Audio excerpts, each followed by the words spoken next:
course, there will be pauses, but I'm not going to stop the camera from rolling. No, I was trying. It's hard because I'm fat. I didn't want to say that. Okay, now you're too close. No, it's fine. I don't need to give you no direction. I'm a professional. Okay. What's up, America? Welcome back to Football and Fantasies, where we will be discussing Week 3 of Dallas Cowboys football. As you see, Keesh is not with me this week because she is in the Bahamas on a 7-day cruise. So my co-host for this week is none other than my flesh and blood, my little brother, Xavier. What up, people? What's going on?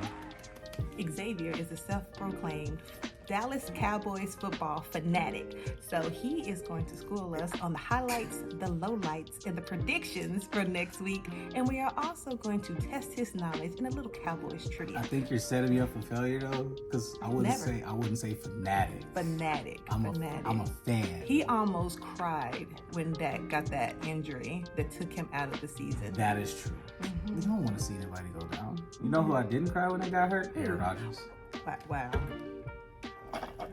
So, moving right along to our Dallas Cowboy highlights, Week 3 against the Arizona Cardinals. Y'all watched the game. There really were no highlights. Gallup had a pretty decent game. He ran for some yards. He caught some balls. Micah Parsons had 1 sack. Wasn't too much to talk about. So what we are going to discuss is what went wrong. What went wrong in Week 3 against the Arizona Cardinals? Red zone. The same issue that it was when we played the Giants. We beat them 40-0. Yeah, congratulations. Mm-hmm. But when we got into the red zone, that 40 points came off of 5 field goals. So there are a couple touchdowns in there. Dak threw a couple touchdowns. Do not just gloss over that. He didn't throw. He played a great game. He didn't throw. Not in the first game against the Giants. First game against the Giants, it was I think it was one of 2 running touchdowns. One of them was a defensive touchdown. We had a blocked punt or blocked field goal. 5 field goals. Second game, kind of shoddy. Still not good in the red zone. We got off to a fast start. Scored the first touchdown of the game. We took the ball with 60 yards, 70 yards downfield, straight into the end zone. Was Dak not the quarterback? No, that possession. That's fine. But what happens when the defense isn't bailing you out is the question. So you're able to blow teams out when the defense is forced to throw the ball in the air 50 times a game because they can't run the game, or they can't run the ball because the clock is going down. So you force the other team to pass the ball, which gives you more opportunities to make plays on defense. Micah's strength, get to the pass rusher. Secondary strength, get the turnovers. But what happens when the defense is not able to stop the run and you're having to put the ball in Dak's hands? We don't need that to be otherworldly. We need him to be a game manager. And you think he doesn't manage the game well? No, I don't.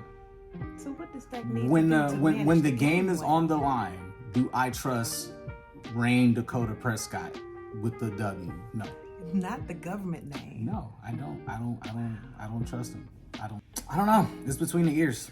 Whatever's going on in here. I don't know if he's not reading the coverage correctly. Even though I didn't see all of the highlights of the game, I do know that one of the interceptions that he threw was kind of a bad one. But it was at the very end of the game. They were down 2 touchdowns. I understand he's trying to make a play at that point. But even at that point, did it really matter? They had 3 minutes left. They weren't going to make 2 touchdowns. Yeah, crazier things have happened. Crazier things have happened, but that game wasn't going well already. I'll just when the defense isn't on their A game and the ball comes down to the offense. Okay, so speaking of defense, Trayvon Diggs is out with an ACL injury. Do you think him being out this game was a major factor in the Cowboys' defeat? No, I think in them choking. No, I think they just got the ball ran down their throats and they don't know how to stop it. They don't know how to stop it. Arizona just kept running and pounding the rock, and then that's always been our Achilles heel. It was our Achilles heel last year. So how did the Dolphins stop it? Because they beat them 70-20 last week. Talking about the Broncos? Damn. Yeah. Okay, we're gonna edit that out. Yeah, I read it. My bad. My bad. But that was our issue last season, and the seasons prior actually is our secondary. So a lot of people put the onus on our secondary and said, man, your secondary is trash. They can throw the ball on you all day. Once we actually got Trayvon back there, even last season and season before when Trayvon was doing his thing, secondary was good, but it was always our run defense that kept us out of games. And that's the main reason we can't stop the run, and we're getting our guys tired. And then once we shift our defense up and you have nobody drop back and people are in man coverage and you got wide open lanes, then, you know, what good is your secondary if they're not stopped, if they're, you know. Trayvon is a big loss, but we still got Micah. Yes, you do. We still got a pass rush. Yes, We still have the ability to get the ball out of the quarterback's hands at a faster rate than he would want to. We still got pressure. And we still got Stephon Gilmore on the other side, which is a huge pickup. Now it looks like they're geniuses for going to get Stephon Gilmore. So basically what you're saying, this is just one game. It ain't that much of a setback. It's a big setback for that side of the field that Trayvon was covering. Man-to-man coverage, the only kind of shutdown corner you have is Stephon Gilmore. So it's like, when we're going man-to-man, I don't know if they want to double up somebody. I don't know if they're going to have to play more zone to kind of pass it off, because when you have Trayvon, you know, hey, if he's guarding your number one. Trayvon was guarding your number one guy. Now who's guarding your number one guy? So, I mean, you got Jerron Kearse, but he's playing safety. He's going to be playing back for the most of the time. So, I don't know. I mean, I feel like they're going to throw to that side of the ball now. More teams are going to throw to that side of the ball now that Trayvon is gone. Out. But that just means we just got to step up that pass rush, and they can't have you almost have to play lights out at the line now. What is lights out? Lights out is what they did in week 1. Oh, got 7 sacks. Got it. Constantly there's pressure in Daniel Jones, trying to force him to have the ball down, even though he ran and he got a lot of yards from running. He was actually their leading rusher, not Saquon. But they forced him to bring the ball down, run for a lot of yards. They forced pressure on him. They got a ton of sacks on him. So I feel like that's how they have to play now. But to ask that much for a whole season, yes. Defense wins championships. I get it. We learned that from Peyton Manning when he won his championship. That was all thanks to Von Miller and Elvis Dumervil. Like I said, we can't go to the red zone and kick 5 field goals. Watch this. You can't. You can't have a drive get stalled. Even though, 5 field goals, great. But how good is it really when you are going up against teams who, like Miami, who we're playing later in the season, mind you? You can't compete with those guys. You know. Well, dang. That's just what it is. Well, thank you for the highlights, the lowlights, and the breakdown of the Cowboys defense, offense, and their short. I'm a fan, but I'm a realist. He's a realist fan. So y'all going to Super Bowl? No. At least get to the NFC Championship game. If we don't at least get to the NFC Championship game, I'm done with Dak. We need to let him go. Done with Dak. He has at least another year on his contract, sir. That's fine. We can trade him. They invested in Trey Lance for some kind of reason. And it's not his time yet. And Dak hasn't done everything that he's claimed to do yet. I didn't say it had to be this season. Let him learn. Let him get some pedigree going on. So you saying kick Dak to the curb? If we don't get to the NFC Championship game, yes, I'm done. And you do realize it takes a whole team to get to the championship. Yes. It's not just Dak alone. Dak is not on that field by himself. Yes, I get that. There were some balls that were dropped that were catchable. 100%, which was the same issue that happened last season. A lot of the Dak's interceptions came off of tipped passes from drop balls from the receivers. Exactly. I understand that. I 100% get that. And then Kellen Moore wasn't, the genius that everybody thought he was. He looked like a genius at some times, but then turned out not to be so much. Mike McCarthy wanted the keys to the kingdom. He got it. Jerry Jones said, you want to run the offense? All right, Kellen Moore, you're gone. All right, Mike McCarthy is your thing. Dak, Zeke is out of there. You had the questions all around. Who's the top guy? All right, now you're the guy in charge. Y'all got the keys. Get us there. If you don't get us there, gotta go. You gotta go. I'm sorry. That's just what it is. Cutthroat. Chop. Rush hour. And on that note, you guys, Keisha actually filmed for us her fantasy football recap for the week. So we are going to drop that clip in right now. You go further. What's up, y'all? It's your girl Keesh from Mo and Keesh Fantasy Football. It's coming to you from Cocaine Island. Yes, I'm on vacation, but as dedicated as I am to this show, I'm actually recording from the water. However, I'm just gonna give you some quick fantasy football stats, and then I gotta get back to my vacation.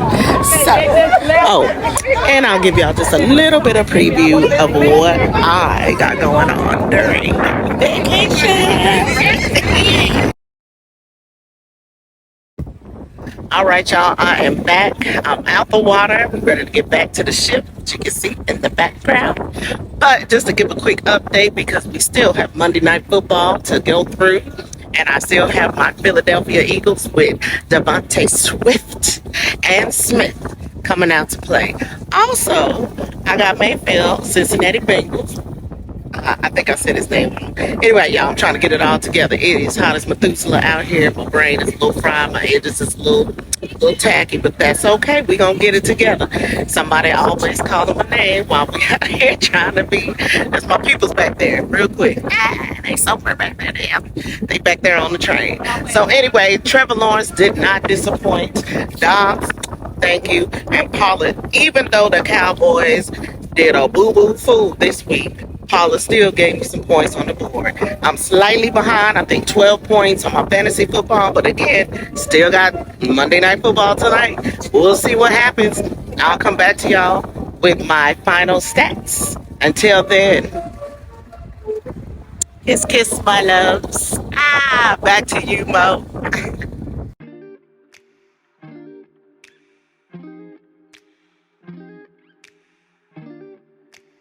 Thank you, Nakisha. You look like you're having loads of fun. We are super jealous that you're over in the Bahamas, in the beach, twirling around, probably having a margarita. But what we're going to do right now, we are going to move on to our next segment called X Knows the Cowboys, where we are going to test his Cowboys knowledge and his love of the Cowboys with a little trivia game. So let's see how you do this. Question number 1. Who is the all-time leading rusher in Dallas Cowboys history? Emmitt Smith. Ding, ding, ding, ding, ding, ding. That's an easy one, though. That's easy. That might have been a gimme. That was a gimme. Okay. They just boost my confidence up. Just a little bit.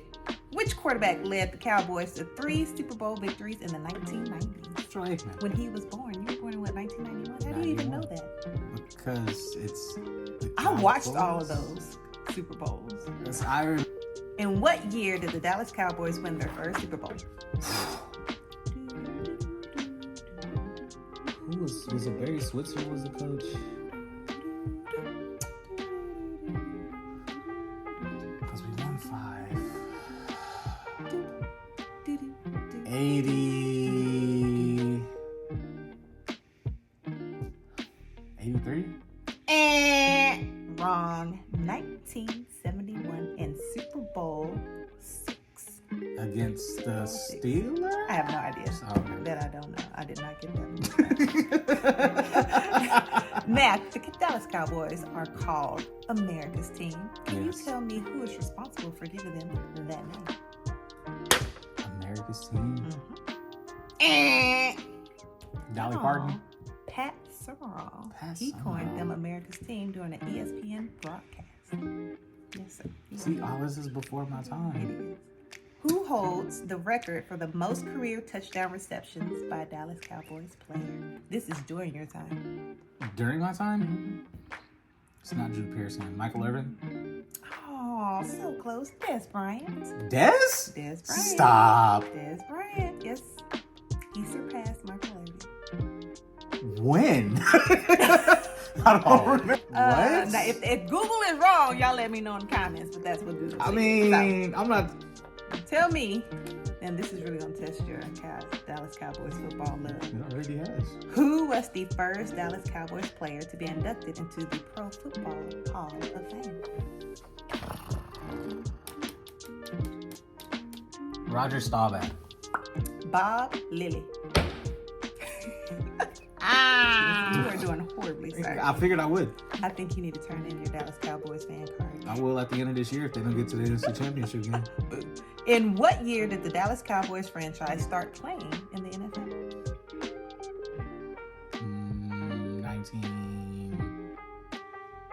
about it. If they got to the Super Bowl in 61. 1970, and that was Super Bowl 6.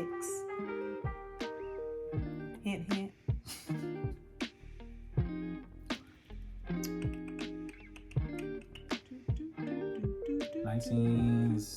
$1965. So close. 1960. 1960. I could have swore I said 61st, and then all right. Okay, last question, and this is for all the marbles, all the balloons, all the everything. How many Super Bowl wins do the Dallas Cowboys have? 5. Woo! I know that because we hear about it all the time. Oh, you do? Yeah, because we're tied with the Steelers. Oh, really? Interesting. Our dad is a Pittsburgh Steelers fan, avid, crazy fan. Why? Yep. I don't know. I think because the coach is black. That's really not a reason to root for a football franchise. But, you know, everybody Mike has Tomlin their is the reason. GOAT. As we all know, Aaron Rodgers went down in the first week, Monday Night Football, after just 4 plays, which left this lady here to my right looking for a new team. Sadly. You tried the Denver Broncos. I did. I tried them out this week, and they were It was a murdered. terrible decision. Murdered. Well- And the Broncos let me down. Russell Wilson, gross, terrible performance. So now we're going to check out Don't Hate Me, Don't Stone Me. I realize that this is probably betrayal. The San Francisco 49ers. But hear me out. Their quarterback is cute. Brock That's Purdy. your reason? He's cute. And his QBR, he is in second place, only behind Dak at 77.3. They are currently undefeated. And San Francisco is not a bad place to live. I mean, the weather's great. They never get above 80. They never go below freezing. And Google, Facebook, and Apple are all within driving distance of San Francisco. And where would we be without Google, Apple, or Facebook?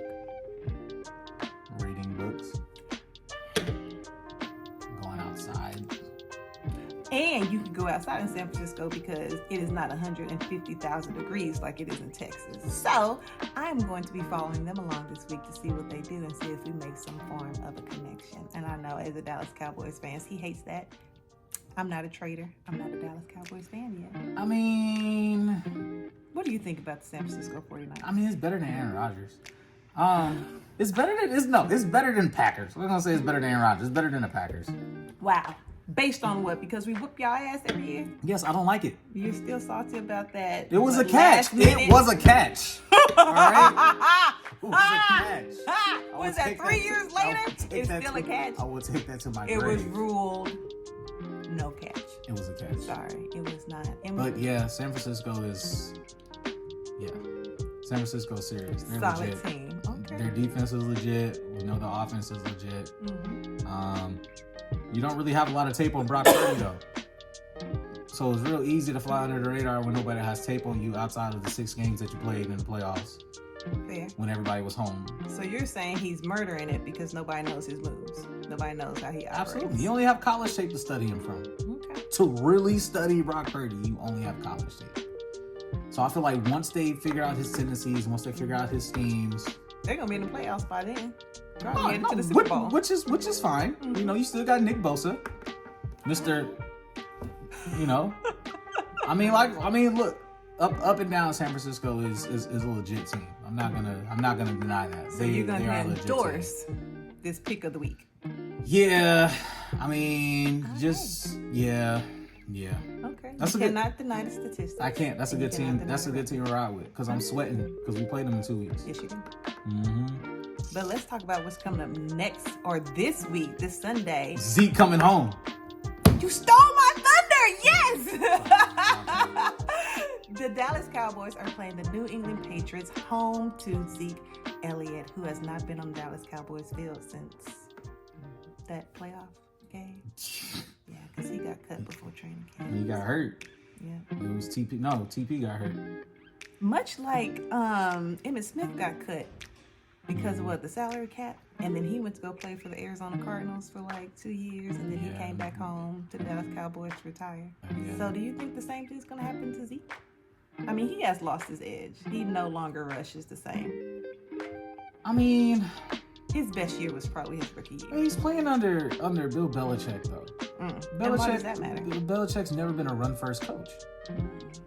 They've had a lot of good running backs, but I mean, during that time frame, you had TB12 back there. You weren't going to run the ball 50 times a game with Tom Brady in the pocket. Saying Bill Belichick is a creature of habit. When you've had the greatest quarterback that ever lived in the pocket, you kind of been like, all right, yeah, running game that's cool, but we know where our bread and butter is. Where's your bread and butter? And when TB12 hands, and you had Randy Moss, almost went undefeated too. I mean, they had guys passing. They had an aerial attack like no other, so they didn't need to run the ball. Well, they don't have that this year. Matter exactly. of fact, have they won a game yet? I think they won one. I think so. They might be 1-2. I know as of last week they were 0-2. So I just don't see Bill Belichick as a run first guy. So I just don't believe it'll work out for Zeke. No. So and even so, I don't feel like Zeke. It's like he lost a step. Gas is out of the tank. But that's what we do. That's what the NFL does. What? They run the running backs down to the ground and then ship them off. But that's their job. They run. I know.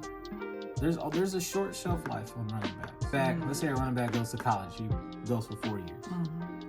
You probably only getting a good 3 years out of them in the pros. Okay. I say 3 to 6. You get a good 3 to 6 years out of them in the pros. After that 5th, 6th year, they start tanking, going down. That's a lot of mileage. It's a lot of mileage on that horse. Unless he gets put in an offensive scheme with a good O-line that actually opens lanes for him to run through, he still has a burst. He still has that power. He still has that ferocity when he runs. But I mean, when you see guys like Isaiah Pacheco, who's like the angriest runner in the entire league, you got Raheem Mostert. You got like 6 of the fastest guys in the NFL on the Dolphins running the ball. You still got Christian McCaffrey. You got Bijan Robinson now killing it in Atlanta, rookie out of University of Texas. Shout out. So it's just Zeke is just gonna get lost in the bunch. You think we're gonna cheer when he comes on the field? I chill. Or fans gonna boo? Well, you know, it wasn't his fault. He got booted. He had to go find a job. We should cheer. He got fired. He did nothing wrong. He gave us the best times that we could ask for. Jumping into the Salvation Army bucket. Okay, like he gave us a lot of moments that we would never forget. So if he comes back and they boo him, I'll be very upset. I'll be very. But I think it would be classy about it and be like, hey, welcome home. Yeah, welcome home. Thanks for the memories. Yeah, like it was a good run. Sorry Dak couldn't get you over the ball, but it is what it is. So what do you predict for next week for Sunday's game against the New England Patriots? Are the Cowboys going to win? Are they going to choke? Best guess. Because Cardinals were defeated, and they won. And the Patriots are defeated. So what do you think? Score prediction. Cowboys 30-3. 30-3. You know what? That sounds very familiar. Nikisha predicted that the Cowboys would win over the Cardinals 27-3. Yeah, well, that obviously didn't pay out. That went down the tubes in the first 2 possessions? I got us getting 3 touchdowns and the rest are field goals. 3 touchdowns. Passing touchdowns or rushed in touchdowns? 2 rushing, 1 passing. 2 rushing, 1 passing. Okay. Yeah. So Xavier says 30-3, Cowboys versus the Patriots. Well, I guess we shall see. I feel like Zeke is going to have a very emotionally charged game and he's going to want to prove a point. Okay. Well, here's personally. Ezekiel Elliott proving a point. And thank you, Xavier, so much for being my co-host today, for filling in for Miss Nikisha. I don't think we've ever had that much real football talk on an episode of Football and Fantasy ever. So we are going to have to invite you back when Keisha is here so we can all dive in together. I'm for it. But in the meantime, thank you guys for tuning in. Remember, like, comment, subscribe. You can follow us on all platforms, Blonde Entertainment, and we will see you next week. Peace. What kind of friend are you?